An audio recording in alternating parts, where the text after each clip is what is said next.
मौसम की हम बात करें तो वेस्टर्न डिस्टर्बेंस यानी कि पश्चिमी विक्षोभ के एक्टिव होने के साथ ही मौसम में थोड़ी जो ठंडक है वो घुली। हालांकि गर्मी फिर भी इतनी कम नहीं हुई है, पर वहीं अगर हम बात करें सियासी पारे की तो सियासी पारा अपने उबाल पर है।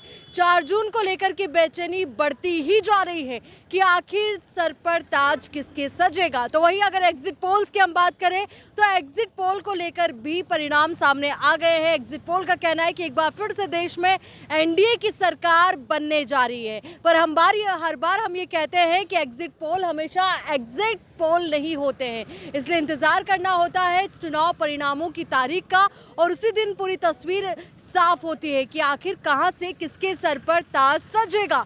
तो वहीं द खटक और अशोक शेरा पेजेस पे आपको इन चुनाव परिणामों से जुड़ी हर एक खबर मिलेगी सबसे पहले। यही हमारा ध्येय है, यही हमारा लक्ष्य है और सबसे सही सबसे सटीक खबर हम आप तक पहुंचाने की कोशिश करेंगे। और कोशिश यही रहेगी कि सीट पर कैसा है माहौल, कहां से कौन जीत रहा है, कौन हार रहा है, क्या जनता ने परिवर्तन चुना है या फिर एक बार फिर से जो कैंडिडेट पिछली सीट से वहां जीता था वही जीत रहा है, या फिर कहें कि पार्टियों ने जो सियासी जोड़ गुणा भाग किया है यहाँ पर, यानी कि जो जोड़ गुणा भाग का परिणाम हमने देखा है उसका क्या इम्पैक्ट रहेगा। तो पूरी सोशल इंजीनियरिंग भी इस बार के चुनाव में देखने को मिली।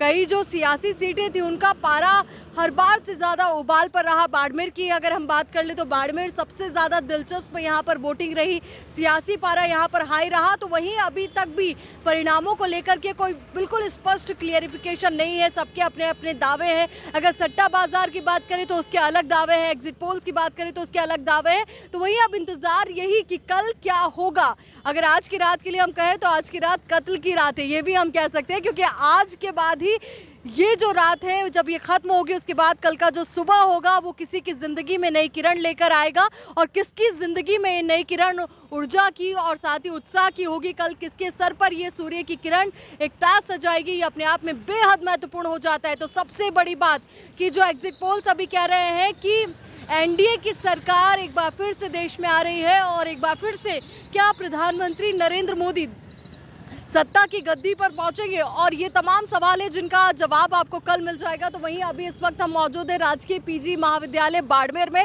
जहां पर प्रत्याशियों के भाग्य का जो फैसला है अभी मतपेटियों में कैद है। कल इसको लेकर के पूरा स्पष्टीकरण आ जाएगा कि कल किसके सर पर ताज सजेगा। यहाँ की अगर हम बात करें तो बेहद दिलचस्प यहाँ का मुकाबला रहा, त्रिकोणीय यहाँ का मुकाबला रहा और कल इस पूरे मुकाबले का परिणाम आप सभी के सामने होगा। तो वहीं आपको बता दें कि इस परिणाम से पहले एनडीए और इंडिया दोनों गठबंधन के नेताओं ने ईसी से मुलाकात की, चुनाव आयोग से मुलाकात की, उनके समक्ष अपनी अपनी मांग रखी। और अगर दोनों ही की बातों की हम बात करें, दोनों की मांगों की बात करें तो निश्चित तौर पर स्पष्टीकरण यही था कि जो रिजल्ट्स है वो बिना किसी भेदभाव के, बिना किसी पक्षपात के आए और बिल्कुल स्पष्ट रिजल्ट सामने आए। और हम भी यही उम्मीद कर रहे हैं कि कल शांतिपूर्ण तरीके से चुनाव परिणाम घोषित हो और आप सभी से भी उम्मीद की माहौल हमें बनाए रखना है, डिसिप्लिन हमें कायम रखना है। और ध्यान रहे चुनाव परिणामों के लिए सबसे पहले आपको ये नतीजे मिलेंगे द खटक पर।